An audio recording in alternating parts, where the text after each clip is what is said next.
Сайн байцгаана уу их юм үзэгчтэй. Та бүхэндээ өнөөдрийнхөө шинэ дугаараар клиник сэтгэл зүйч хонгор зөвлөгчтэйгээ ярилцахад бэлэн болсон байна. Сайн байна уу хонгор зөвлөгчээ? Сайн аа.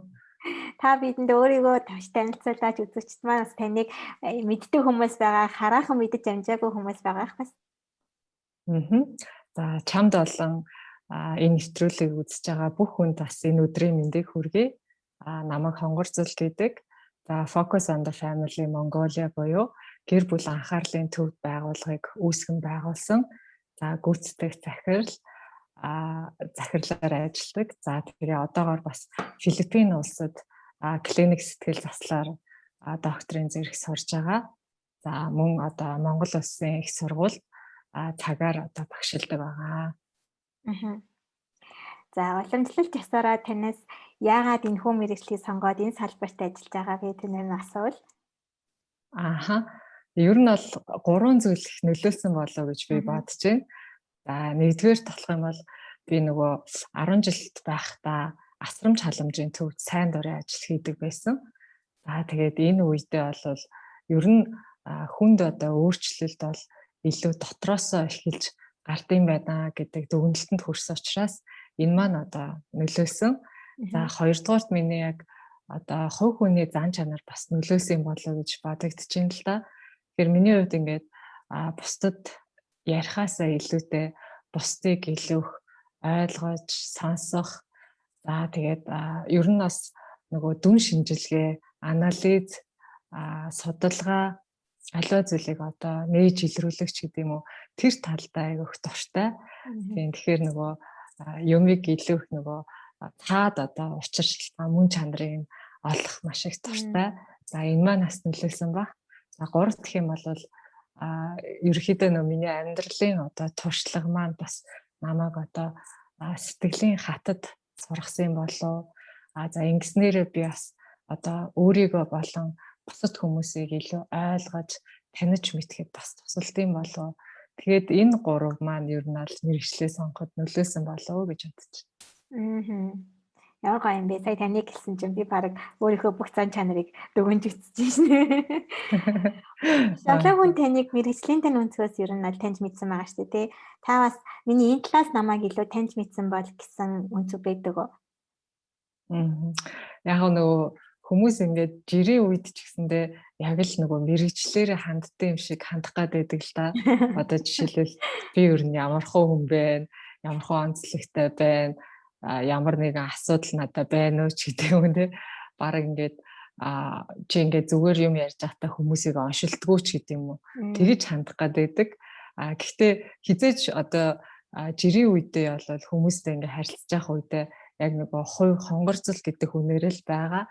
Тэрнээс иш одоо ингээд бүх үед ингээл хүмүүсийг ингээл байнгын ямар хүн байна, яаж инээж ингээл те байнга тэр ингээл одоо бодоол одоо тэрэнд тааруулж харьцна гэдэг юм бол байдгүй. Багш маань ч гэсэн яг магистр сурч байхад хэлсэн л те. Ер нь ингээд та нар хүн болгоныг онцлоод одоо байх юм бол энэ бол асуудлаа, энэ бол байж болохгүй зүйлээ гэ те. Зарим оюутнуудын хувьд яг мэргэжлэрээ сурж явах үедээ жишээлбэл нохоогоо хүртэл ингээ оншилсан байдаг жишээ нэ тий. Хөөхий энэ гөлөг одоо ээж аваасаа салсан учраас ингэж ажиллах нь ч аргагүй дээ ч гэдэг юм тий. Яг тиймэрхүү тохиолдолд бол ерөнхийдөө энэ мэргэжилд бол тэнцэхгүй тохирохгүй гэж үздэг байгаа. Тэгэхээр жирийн үед бол яг л нөгөө байдаг тий хонгор зүйл гэдэг хүнээрээ байд юм шүү тий. Бас нөгөө нэг талаараа ингээд нөгөө ялангуяа таньдаг хүмүүс бас юу гэж харах гэдэг вэ гэхээр нөгөө надад ингээд мэргэжлийн одоо зөвлөгөө тусламж үзүүлээсэй гэдэг утгаараас харах гэдэг. Гэтэл нөгөө бидний мэргэжлийн нэг онцлог гэх юм бол ерөөсөө таньдаг мэддэг хүмүүстэй мэргэжлийн одоо зөвлөгөө үйлчлэгээ хүргэж болдгоо байгаа. Энэ маань ингээд нөгөө хувийн харилцаанд нь нөлөөлчдөг. Бас мэргэжлийн харилцаанд ч гэсэн нөлөөлчдөг болохоор ер нь бол тийх боломжгүй байд юм аа. Тэгэхээр энийг бас ойлгож хүлээж аваарай гэж бас хэлмээр байна. Манай нэг танилцаас хэлчихсэн байхгүй юу? Гэртээ ингээл ихчтэйгээ ч юм уу ярилцаал зүгээр ингээ ихчдүүгийн харилцаагаар те гой зөвлөгөө бол ингэнгүүт чи надаас сэтгэл зүйн одоо зөвлөгөө байт. Чи наад мэрэгчлэхээ бити хийгээдэй гэдэг өөрийнх нь зүгээс бол яг тэр хүн одоо тэр хүн дүү гэдэг үтнээсээ ярих гэхээр гэрийнх нь бас тэгж хүлээж аваад ингээ бүр юу ч ярьсан нөгөө мэрэгчлэхээ ажлыг хийлээ гэдэг болсон гээ хэцүү байдаг гэж ярьж лээсэн л та. Тэгээ сая таныг хэлсэн чинь нөгөө талаас нөгөө хүмүүс маань бас тэгж хараад идэг юм байна тий. Тэгэхээр энэ дугаарыг үзэж байгаа хүн байвал сэтгэл зүйч тий сэтгэл зүйн зөвлөгөө өгдөг гэр бүлийн эсвэл таньдаг найз нөхөд байх юм бол бас яваасаа тэгж болдгоо учраас тэгээд та нарт бол хүнээрээ л ханддсан биш юу гэдэг мэдэж байгаасаа гэж байна. Тий.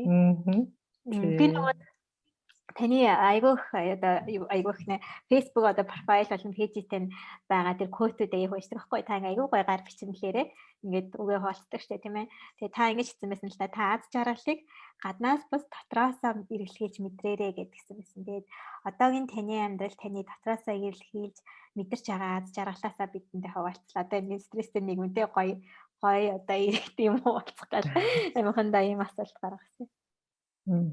Энэ айгүй сонирхолтой асуулт надад санагдсан. Ер нь би энэ асуултан дээр бас нэлээд бодож үзлээ л дээ.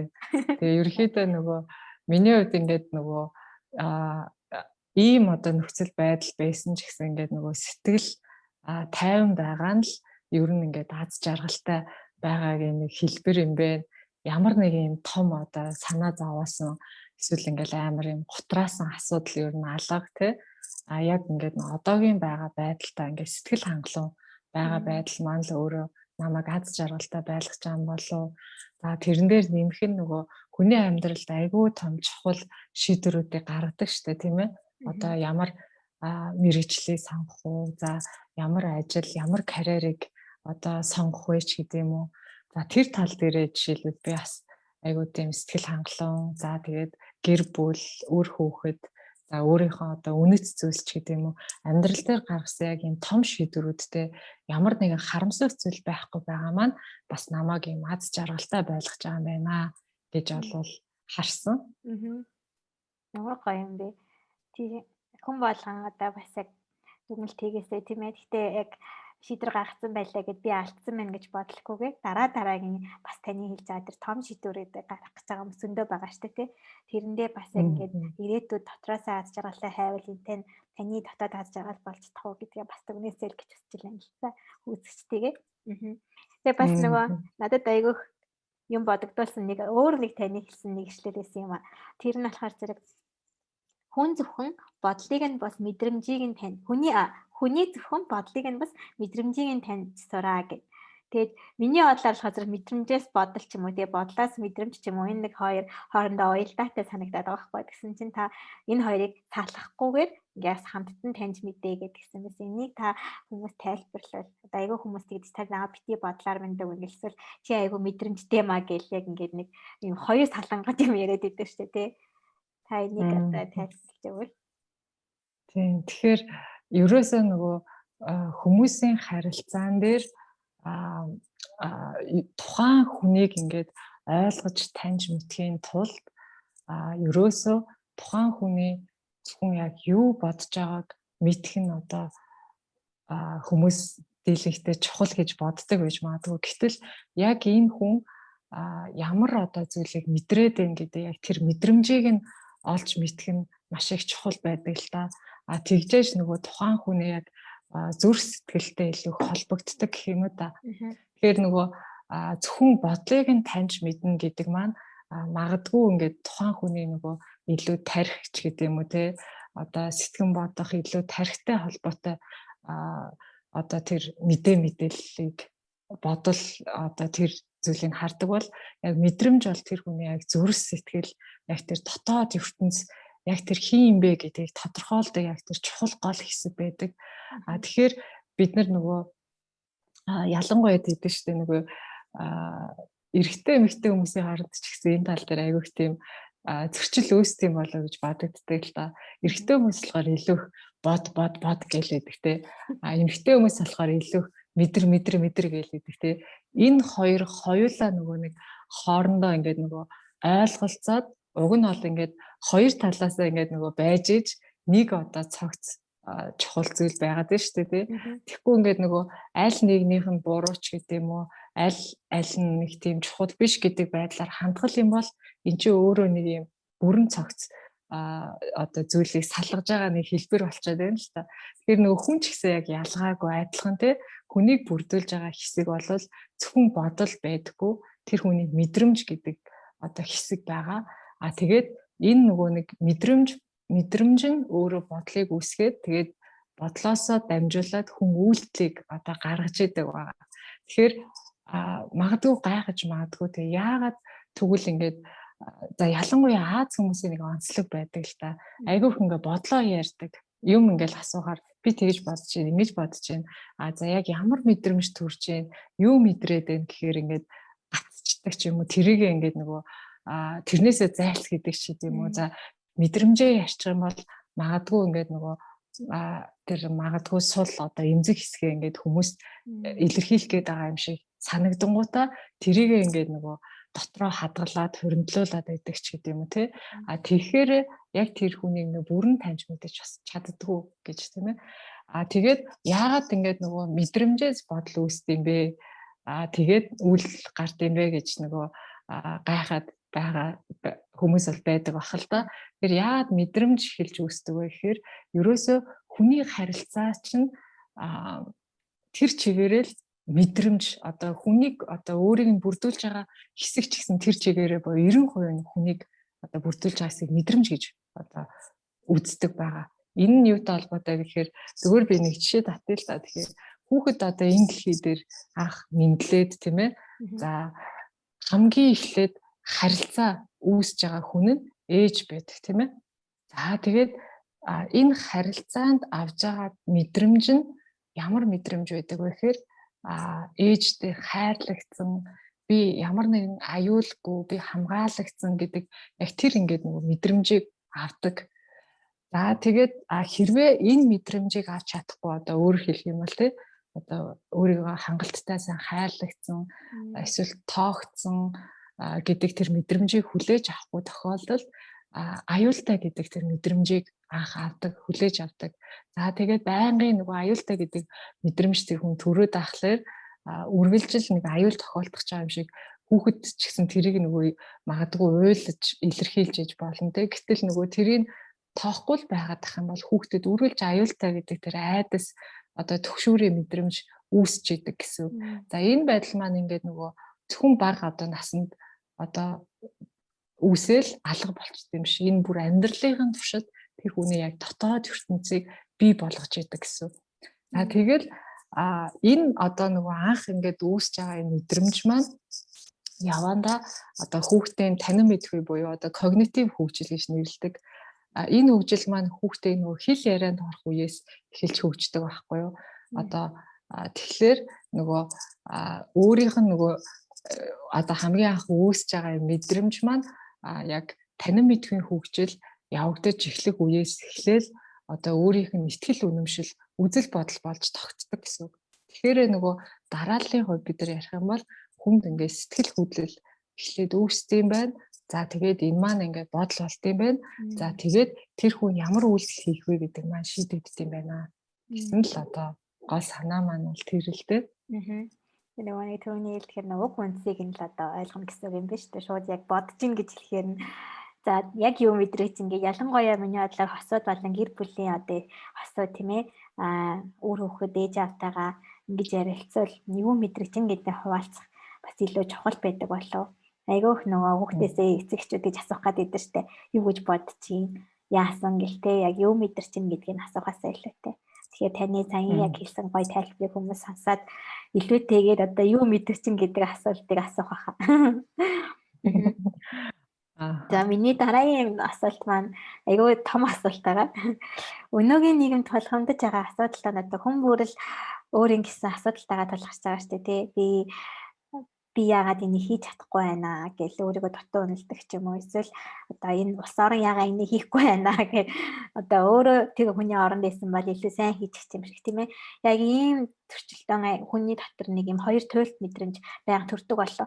Тэгээ энэхүү яг өөрийгөө хэмжээнээсээ одоо байх хэмжээнээс хэтэрхий доогуур ч юм уу хэтэрхий дээгүүр үнэлээд эхлэхээр одоо хүмүүсийн сэтгэл зүйд тодорхой нэг өөрчлөлт орно да тийм ээ. Тэг яг энэ сэтгэл зүгээ яаж хамгаалах вэ? Яаж өөрийгөө хит даагуур үнэлэхгүй, хит дээгүүр ингэж бас үнэлэхгүй байх вэ? Энэ бас их сонирхолтой гоё асуулт байна л та.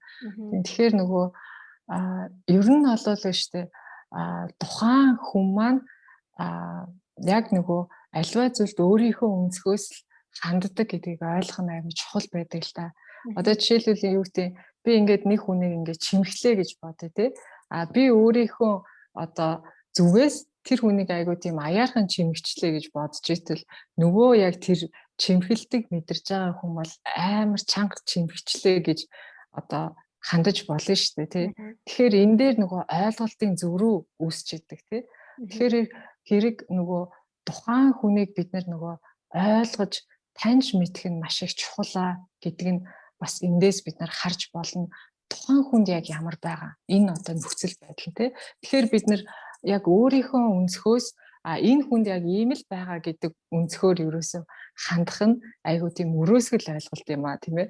Тэгэхээр юу гэдгийг бид нар хизээч одоо юу гэдгийг тэр хүнийг ингээд маш өнгөц байдлаар одоо харж хандаж болохгүй л гэсэн үг. Яагаад гэвэл тухайн хүний альва зүйл нөгөө хандаж байгаа байдал маань ерөөсөө бүр бага наснаас те гэр бүлийн өссөн орчинд бүр няраа үеэс тэр туусан туршлагатай бол шууд холбоотой байдаг учраас бид нар ерөөсөө тэрийг ингээ өнгөц энэ хүн ийм тийм гэж харах нь бол өрөөсгөл байдаг. Дараагийнх нь нэг чухал зүйл юу вэ гэхлээр альва нөгөө харилцаан дээр өөрийгөө хит одоо доогуур үнэлж байгааг бид нар юугаар мэдэх вэ гэж те. За тэгэх юм бол юу байх вэ гэхээр ерөөсөө нөгөө альва харилцаан дээр үргэлжил нөгөө бусдын сэтгэлд нийцүүлдэг одоо байгаагаараа байж чадахгүй байх. За үргэлжил бусдын одоо хэлснийг хийж одоо үгүй гэж хэлж чаддгүй. Үргэлж одоо за гэж хэлдэг ч гэдэм үү те. За тэгээд мөн бусад хүмүүс намайг юу гэж бодож байгаа бол гэдэгт маш их санаа зовдөг. Тэрнээс одоо санаа зовсондоо болоод ерөөсөө өөрөө байгаараа байж чадахгүй байна гэсэн үг шүү дээ. За энэ тохиолдолд бол юу гэдэг би одоо чадахгүй буюу бас нөгөө өөрийгөө одоо доогуур үнэлж байгаа нэг юм хэлбэр болчиход байна. Тэгээ өөрийгөө бас нөгөө байгаар нь илэрхийлж чадахгүй гэсэн шүү дээ. Өөрийнхөө бодол, үзэл бодлыг илэрхийлж чадахгүй. Илэрхийлчих юм бол нөгөө хүн намайг хүлээж авахгүй, надтай харилцахгүй ч гэдэг юм те. Ийм байдал үүсэж байна. За нөгөө талаар юу байж болох вэ гэхээр өөрийгөө одоо харилцаан дээр хит дээгүүр үнэлнэ гэдэг маань юу вэ гэхээр үргэлж нөгөө бусад хүмүүсийг өөрийн хүсэлд нийцүүлэхийг одоо ирмэлцдэг заавал ингээд нөгөө өөрийнхөө үзэл бодлыг тулгадаг ч гэдэг юм уу, шаарддаг ч гэдэг юм уу, нөгөө хүн одоо өөр үзэл бодолтой байх юм бол тэрийг нь хүлээж авдаггүй ч гэдэг юм уу те. Одоо үргэлжил нөгөө өөрийнх нь одоо хэлснийг л одоо үг дуугүй дагааж байх ёстой юм шиг байдлаар ханддаг болвол бусад хүмүүсийг ерөөсөө сонсохгүй гэсэн үг. Бусад хүмүүсийн одоо юу бодож байгаа, ямар одоо үзэл одоо мэдрэмжтэй байгаа гэдэг нь ерөөсөө хайхахгүй байна гэсэн үг тийм ээ. За ингээд ирэхээр өөрийгөө бас бусдаас хэд дээгүүр тавьж байгаа нэг юм харилцааны хэм маяг болоод байна л та. Тэгэхээр энэ хоёр маань хоёулаа өөрөө нөгөө нэг юм хоёр туйл байна тийм ээ. Тэгээд энэ хоёулаа харилцаан дээр сөрөг нөлөөлөг авчирдаг. Тэгэхээр энийг бид нар одоо дийлэнхтэй гэхдээ хүмүүс энийг анзаардаг, мэддэг. Гэхдээ энэ одоо харилцааны хэм маяг маань зөвхөн яг одоогийн зөвхөн харилцаанд үүссэн байдаггүй. Хэрвээ анзаараад үзэх юм бол бүх харилцаан дээр энэ нэг хэм маяг явж идэг. Хэрвээ одоо юу гэдэг тэгээ одоо аав ээж байлаа гэж бодох юм бол үр хүүхдүүдтэйгээ харилцах харилцаан дээр, за нөхөртөөгөө их нэртэйгээ харилцах харилцаан дээр, ажил одоо олгогч ажилтнтай харилцах харилцаа дээр бүх харилцаан дээр яг нэг хэм маяг явж идэг. Тэгэхээр хамгийн эхлээд яг надад яг ийм одоо харилцаан дээр гардаг хэм маяг байна уу гэдгийг өөрөө анзаараад үзээрэй. Тэгээд гэхдээ хүн ингээд мэдээд байгаа хэрнээ тэрийг ерөөсөө хийж чадахгүй, засч чадахгүй яг л ийм байдлаар харилцаад байх магадлал өндөр байдаг. Тэгээ энэ нь яваандаа ингээд нэг удаан үргэлжлэх юм бол тухайн хүнд сэтгэл төгшөөр, сэтгэл гутралыг үүсгэх одоо нөхцөл болж идэг. Тэгэхээр энэ байдлаасаа гарахын тулд магадгүй одоо мэрэгжлийн хүнд хандах нь одоо сэтгэл заслын эмчилгээнд явах юм бол илүү үр дүнтэй тусалдаг байгаа. Яагаад гэвэл энэ маань ингээд нөгөө бүр багаас удаан хугацаанд тэр хүн яг суугдсан ийм одоо өөрийнх нь бүр нэг хэсэг болцсон байдаг учраас энийг ингээд нөгөө засаж өөрийнхөө одоо зүгээс ингээд засаж залруулахад маш их бэрхшээл тулгардаг гэсэн үг юм. Ягаад ч юм нөө ингэж хэлмээр санагдаад одоо өөртөө л дүгнэлтээ гэж хэлмээр байна л да. Хүмүүс ингээд сонсож байхдаа шууд ингээд нөгөө өөр хүн хайгаа очдсон шүү дээ. Ялангуяа одоо асуудалтай харилцаад байгаа нэг юм уу. Тэний сонсож байгаа хүн маань та ялангуяа тэ эхлээд Монголын өндөр цэцүүг байгаа ш. Тэгэхээр бие засаад гэрээ засаа гэдэг өөрийгөө яг анхаарад надад ийм одоо гаргаж ирдэг ийм туйлт зам байгаа илүү хит өөрөө хит даавар эсвэл хиттэйгээр өөрийнхөө өздөгтэй эсвэл тэ бусдад яг тааруулаад үгүй гэж хэлж чаддаггүй. Тэгээ энээс олж сэтгэл готролд амархан ордог. Тэгэхээр та ийм асуудалтай байгаа бол одоо Монголын нийгэмд ялангуяа Улаанбаатарт маа зөндөө олон одоо сэтгэл зүйн зөвлөгөө өгдөг төвүүд байгаа эсвэл хонгор зоологчтой холбогдож болно. Тэгээ яг яаралтай энэ дээр арга хэмжээ авахгүй бол өөрийгөө эмчлэх хийгээд ялангуяа одоо ээж аав бол тэ хүүхэдтэй нэг айгүй халтаах магадлал өндөр байдаг шүү л гэж уриалмаар байна. Тэгээд одоо ингээл хоёлаа өнөөдрийн ерөнхий систем сэтгэл зүйтэй анхаарах талаар ярьлаа шүү дээ.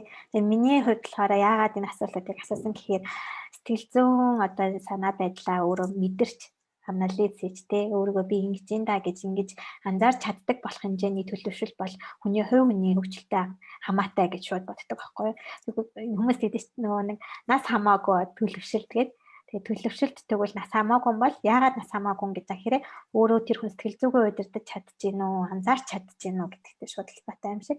Тэгэхээр миний дараагийн асуулт маань болохоор зэрэг та өөрөө яг энэ дээр яаж анхаардаг вэ? Хүн болгон бодно шүү дээ. За энэ хүн сэтгэл зүйчин чинь 100% өөртөө бараг тий анхаарал энэ одоо явж байгаа байлгүй гэлтэй. Гэтэл хүн төгсдөг ш. Хүн бол хүн л байдаг. Тэгээ яг энэ асуудал дээрээ та яаж өөрийгөө ингээ өдөр тутамдаа хувийнхөө энэ хөгжилд анхаарч тий бас та сая хэлсэн шүү дээ. Нөгөө хүүхдүүдтэйгээ тий хүүхдүүд тэгэхээр энэ хувийн хөгжилд нь бас яаж анхаардаг вэ хүнийхээ хувьд? Тэгэхээр ер нь нөгөө энэ одоо мэргэжлийг сонгоход тавигддаг бас нэг шаардлага юу байдаг вэ гэхээр зөвхөн ингээл сэтгэл судлалын онол юм уу тий ямар нэгэн ур чадварыг эзэмшснээрээ одоо сайн сэтгэл засалж байна гэсэн үг биш байдаг. Хамгийн чухал зүйл юу вэ гэхээр тухайн мэргэжилтэн маань өөрийнхөө сэтгэл зүйн асуудал дээр ажиллах нь маш чухал гэж үздэг байхгүй юу. Тийм учраас ялангуяа нөгөө өөрийнхөө одоо нөгөө өнгөрсөн амьдрал болсон гэх юм уу тэр асуудлуудыг шийдэх одоо тийм шаардлага тулгардаг. Тийм учраас биднэрт ингээд яг өөрсдөө одоо бид нар мэргэжлийн одоо сэтгэл заслын одоо хувийн сэтгэл засалчтай байдаг гэсэн үг. Тэгээд яг өөрийнхөө хувийн одоо асуудлыг шийдэх тал дээр ажилладаг. За түүнчлэн дээрэс нь нөгөө мэргэжлийн одоо супервижн буюу мэргэжлийн удирдлага чиглүүлийг бол байн багшаасаа бол авдаг байгаа. Энэ маань ингээд илүү их суралцах тийм одоо боломжийг гаргадаг. Тэгэхээр сэтгэл судлалын шинжилгээ ухаан маань өөрөө бүр маш их судлагдхуунтай, маш олон салбар шинжилгээ ухаантай. Тэгэл нөгөө яг ингээд шинжилгээ ухааны дэвшилт одоо тий энэ цаг үеийн байдлаас ахуулаад ингээд маш хурдцтай үүсдэг учраас бид нар нөгөө өөртөө сурч хөгжих хэрэгцээ маш их байдаг л да. Тэгэхээр нөгөө ерөөсөө нөгөө сурахгүй байна гэсэн зүйл ерөөсөө байдаггүй. Ерөөсөө л насан туршдаа энэ одоо талбар дээр бол сургагдчихэдэг. За тэгээд дээрэс нь нөгөө нэг одоо хүмүүсийн одоо сэтгэл зүйтэй ажилтдаг учраас за өөрийнхөө сэтгэл зүй санаа тавих, өөртөө санаа тавих гэдэг маш чухал одоо авч үздэг ба. За тэгэхээр яг миний зүгээр хувь хүний үүднээс баримталдаг нэг юм 3 зарчим байдیں۔ Нэгдүгээрт нь ямар ч их ажилтай байсан би заавал өдөрт 7-оос 9 цаг унтах ёстой гэдэг юм зарчим баримталдаг. Тэгэхээр ялангуяа 12 цагаас одоо хойш ерөөсөө унтдаггүй, 12 цагаас өмнө одоо орондоо ороод заавал 7 цагийг бол дотл нь унтдаг гэсэн үг. За тэгээ хоёрдугаар гэх юм бол эрүүл хоол хүнс идэх буюу маш их тийм сахарлагч гэдэг юм уу, за алкогол, эсвэл одоо кофений төрлийн зүйл, газтай ундаач гэдэг юм уу, тэр зүйлээс аль болохоор зайлсхийдэг. Энэ маань нөгөө тархины эрүүл мэндэд айгүй тустай гэж үздэг байгаа. Сэтгэл санаа бас илүү их өөдрөг, одоо аз жаргалтай байхад эдгээр одоо эрүүл хүнс маань маш их тусалдаг. Тэгэхээр энд юу багтдаг вэ гэхээр маш их олон төрлийн одоо үр тариа, ногоо, жимс, шингэн одоо буюу ус маш сайн уугч гэдэг юм уу те энэ тал дээр бол маш их анхаардаг. За тэгээд 3 дугаар гэх юм бол юу байдаг вэ гэхээр тасгал хөдөлгөөн байдаг. За тэгээд одоо миний хувьд гэх юм бол хөл хорой хийснээс хойш ерөөсөө өдөр болгон алгасалгүй тасгал хөдөлгөөнийг хийж байгаа. За тэгээ өдөрт бол тасгал хөдөлгөөндөө би доотлол нь 20-30 минутыг зарцуулдаг. За тэгээд энэ маань ингээд тухайн хүний бас сэтгэл санаа өөдрөг байх. За бие махбодын хувьд те сэтгэл санааны хувьд бас илүү их одоо тайван байхад маш их тусалдаг өөдрөг байхад. Тэгэхээр энэ одоо зүйл маань миний амьдралын бас энэ 3 зүйл маань нэг хэм маяг болоо явдаг гэсэн. За жирийн одоо хөл хоройгүй байх үед гэх юм бол жимд явах ч гэдэг юм усан цэвлэх, за ууланд алхах. Ер нь бол аль болохоор спортын төрлүүдээр бас хичээлдэг. Дээрээс нь одоо бас өмнө нь бас маш их юм бүжгээр хичээлдэг байсан л да. За тэгээ ер нь бол бас одоо хөл хорой гайгүй болол бас эргээгээд одоо тэр дуртай зүйлүүдээ бас хийж эхлэе гэж чи одоо бодож байгаа. Тэгээд энэ одоо бүх зүйлүүдийн хажуугаар ингээд бас зөвхөн бүх юм ингээд миний амьдралыг ажил мэргэжил эзэлэхгүй шүү дээ тий. Тэгэхээр нөгөө өөрийнхөө одоо enjoy хийх дуртай зүйлүүдийг маш их хийдэг. За манай хүн бол бас аюу хилдэг байхгүй чи бүр ингээ өөрийгөө айгуу тийм happy байх зүйл айгуу хийдэг өдөр тутамдаа гэд. Тэр маань айгуу чухал гэж үздэг байгаа. Тийм. Тэгээ мэдээч хэрэг нөгөө яг ингээд өөрөө яг сэтгэл судлалаар ингээд сурах үед хамгийн эхлээд нөгөө яг чиний төрөний хэлдэг point ахгүй юу? Гол санаа юу вэ гэхээр ерөөсөө л өөр дээрээ тусгаж авдаг. За би одоо яг ямар хүүхэн бэлээ те. За одоо нөгөө өөр хүүхэдтэй анхаарал хандуулах хэрэгтэй. Одоо хүмүүжил ингэж хүмүүжлээ, тэгж хүмүүжлээ гэдэг мэдээж мэдлэгийн хэмжээнд бол мэдээж авж байгаа. Тэр төдий хэмжээгээр яг мэдээж хичээж байгаа. Гэхдээ одоо яг ингээд нөгөө өөрөө яг нөгөө сураагүй зүйлээ хүн яг ингээд амьдрал дээр ингээд хийн гэхээр маш хэцүү байдаг. Тэгэхээр заримдаа ч гэсэндээ хийж чадахгүй тийм зүйлүүд бас гардаг гэсэн үг. Одоо төгс төгөлдөр одоо болцсон гэж болол хийхгүй хичээдэг. Гэхдээ мэдээж алдаа гаргадаг. Алдаанаасаа ер нь суралцаал бусад одоо гэрээ эцэгтэй хүмүүс ямар байдгүй одоо ээж хүн ямар байдгүй тэдэнтэй л адилхан тийм зүйлүүд бас өдөр тутамд бол тулгардаг. Тийм. Нөгөө өөр хүүхдэд ихе хувь хүмүүжлэлээр нь хувийнх нь хүмүүжлэлээр анхаарахтаа үлгэр жишээгээр одоо ингээ харуулж явдаг гэсэн үг тий. Тийм аль болохоор нөгөө олж авч байгаа мэдлэгээ амьдрал дээр мэдээж хэрэгжүүлэхийг хичээдэг. Гэхдээ бүр одоо төгс сайн хийдэг бол гэж мэдээж хэлэхгүй.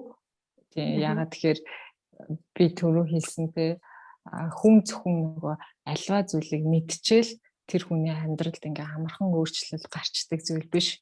Тэр хүний яг нөгөө суудсан цаад нөгөө сэтгэл хөдлөл одоо мэдрэмж гэсэн хэсэг байгаа. Энэ маань ингээд заримдаа тухайн хүний өөрийнх нь нөгөө ухамсараас халсан одоо зүйл байдаг байхгүй. Одоо ухамсаргүйн төвшөнд үүссэн тэр зүйлийг би одоо юу гэдэг бас ингээд амьдрал дээр тийм амархан ингээд өөрчилж бас болдоггүй зүйлүүд гэж байдаг л да. Тэгэхээр надад ч гэсэн мөн адилхан тийм асуудлууд бас тулгардаг л гэсэн. Баярлалаа. Ягаад ч юм ингэдэг байхгүй юу? Зөвхөн миний ажилласаар л та хүмүүс нөгөө нэг ялангуяа гэртээ ирчин гэдэг хүүхдүүдтэй хараад айгүй гоё хүүхдүүд ихе баяр хөөргийг хараад тайвширчдаг штэ тий. Тэгээ нэг талаас би яна шүүмжлэлт өртгөд нөгөө хүүхд нь нэг аз жаргалын багаж болсон юм шиг. Тэгэл яг ингээд жоохон сэтгэл готролтой баг хүүхдүүдтэйгээ цаа юм өрөөгөө газ сэргэж аван гота тэр хүүхдийг ингээд тасгаад дахиж тэр яг цагийг өнгөрөөхгүй зөв өөрөө гойлцсон гота болчих хэмжээний юмнууд ингээд харагдаад байдаг байхгүй юу уучлаарай. Гэтэ тэгж би ажилдаг. Гэтэ миний ойрын хүмүүс гээд өөртөө бодчих үү. Зүгээр ер нь айгүйх нөө тийм би өөрөө хүүхдийн байгууллагад ажилладаг байсан. Дээрээс нь миний хариуцлага төслүүд яг хүүхдтэй холбоотой айгүйх ажил хийдэг байхгүй. Тэгээ тэгэж ажиглаад яаж яхад Зүгээр нөө таны саяны хэлдгээр нөө эхлээд хүн өөрийгөө анхаараад ээж хүн бол ээж өвөө хүн өөрийнхөө сэтгэл зүйн дээр анхаараад өөрийнхөө мэдрэмжэн дээр анхаарад өөрийнхөө тэр дуртай юм хийгээд өөрөө гоё байхгүй бол мянга ингээд өөрийгөө хүчлээд нэг механик машин шиг араанд нь хийчихэлтэй араанд нь хийж зүтгүүлээд нөгөө нэг гоё хамаг муухай юм ануугаал сайхан юм аа хүүхдийнхээ өмнө гаргаж ихээр хүүхэд адилхан яг мэдрэмжийг мэдэрчдэг юм шиг санагддаг байхгүй цаана ээж нэг иймэрхүү байна да ингээ хүчилж байна. Өөсө хүний нэг харц харагддаг штэ тий. Нэг сэтгэл дүүрэн амьдарч байгаа хүний харц ямар байх хэлээ.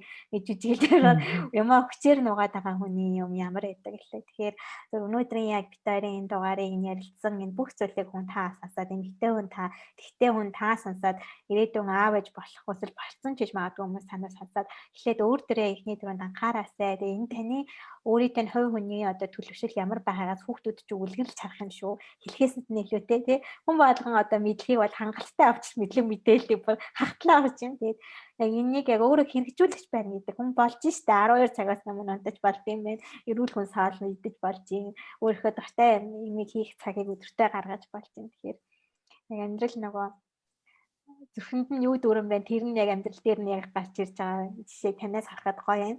Та ийм гоё гэгээлэг эерэг мэдээлэл болон өөрийнхөө одоо хувь хүнийхээ амьдралаас хуваалцсан маш их баярлалаа хонгорогч. Тэгээ та үзэгчтэй хандаж ямар нэгэн хэлэх захиас байл юм сүүлийн ах шиг танд үлдээ.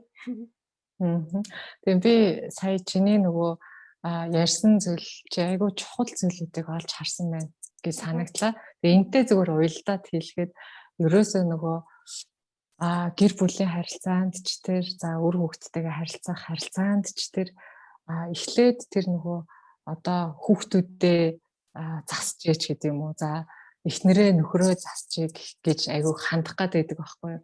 Гэтэл нөгөө яг хувь хүн өөрөө сэтгэл зүйн хувьд тогтвортой одоо альва тэр нөгөө төрж байгаа сэтгэл хөдлөл мэдрэмжээ зохицуулаад сурчих юм бол харилцаан дээр эргээд нөгөө нэг нэгнээ буруутгах ч гэдэг юм уу шүүмжлэх ч гэдэг юм уу тийм асуудал гарч ирэхгүй байх боломжтой байдаг. Тэгэхээр нөгөө эргээд нөгөө өөр дээрээ ингээд нөгөө ажиллана гэдэг маань маш чухал байдаг л да.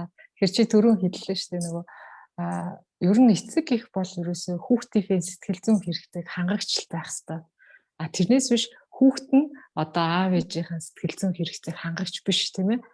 Тийм учраас нөгөө жишээлбэл би нөгөө нэг жишээ зүгээр айгу хуваалцъя л да. Одоо юу гэдэг нэг хүн ингээд нөгөө сэтгэл санаагаар унахтаа хүүхдээ ингээд тэрвэрч тайвширдаг гэж тийм. Тэгэхээр эндээс хүүхэд яг юуг одоо мэдэрч ойлгох уу гэхээр би ээжийнхаа ч гэдэг юм уу тайвшруулагч юм байна. Сэтгэл санааг нь 50 болгогч юм байна гэдэг утгаараа харчингууд эргээд нөгөө хүүхдийг одоо ээж нь тайвшруулагч гэдэг утгаар нь хүлээж авч чаддгүй. Тэгэхээр би хүүхд одоо ээжийнхээ сэтгэл санааг тайтгаруулах хэрэгтэй байна гэд эргээд нөгөө байран солигдчихдаг. Тэгээд тэгэхээр энэ нөгөө нэг хэвийн одоо тийм сэтгэл зүйн одоо байдал бус болоо авчдаг байхгүй юу. Тэгэхээр юуны төрөнд аав тийм ээжүүд өөрсдөө сэтгэл зүйн хувьд одоо дүүрэн тий одоо happy ад жаргалыг мэдэрч явах юм бол хүүхдтэйгээ харилцаан дээр тэр маань ч гэсэн яг чиний хэлдгээр мэдрэгдэн ямар нэгэн нөгөө тий одоо ийм happy одоо сэтгэл санаа дүүрэн байгаа хүүхдүүд мэдрээд тэдний сэтгэл нь ч гэсэн дүүрэгдээд тэгээд одоо happy тийм гэр бүл байх бүрэн боломжтой юм аа. Тэгэхээр юуны төрөнд өөрсдийнхөө сэтгэл санааны байдал дээр тий хувь хүн болгон анхаарад ажиллаж чадах юм бол та амьдралдаа аз жаргалтай одоо сэтгэл хангалуун амьдрах бүрэн боломжтой. Энэ одоо хэцүү үед ч гэсэн тийм ээ бүрэн боломжтой шүү гэж хэлхийг хүсэж байна. Маш их баярлалаа хонгорогч. Тэгээ яг энэ асуудал зөвхөн ковидын үед яг илээр гараад байгаа юм биш үү? Угаасаа бусад бүх цаг үе ч гэсэн хэрвээ хэмжээгээр цагаа гэр бүлийнхэнтэйг өнгөрөөл нэг ийм их сэтгэл зүйн асуудал хөндөгддөг учраас өнөөдрийнхөө сэдвээр ийм одоо энэ сэдвийн хүрээнд ярилцсан байгаа. Тэгэхгүй бол хүмүүс болохоор зөвхөн ковидын үед одоо ингээд сэтгэл зүйн байдлаа яаж удирдах уу гэж яг асуух гэдэг байхгүй. Зүгээр нөгөө юу байсан л их гараад байгаа болохоос шүү тийм ээ. Гинт нэг юм үүсэж байгаа юм биш юм байгаа. Тэгээ тэрийг бас яг харах өнцгөөс нь аль болох дэлгэрүүл битээр ярих гэж хичээлээ. Тэгээ энэ дугаарыг энэ хүртэл та бүхэнд үзэн маш их баярлалаа. Дараагийн дугаараар уулзах хүртэл түр баяртай. За баяр та.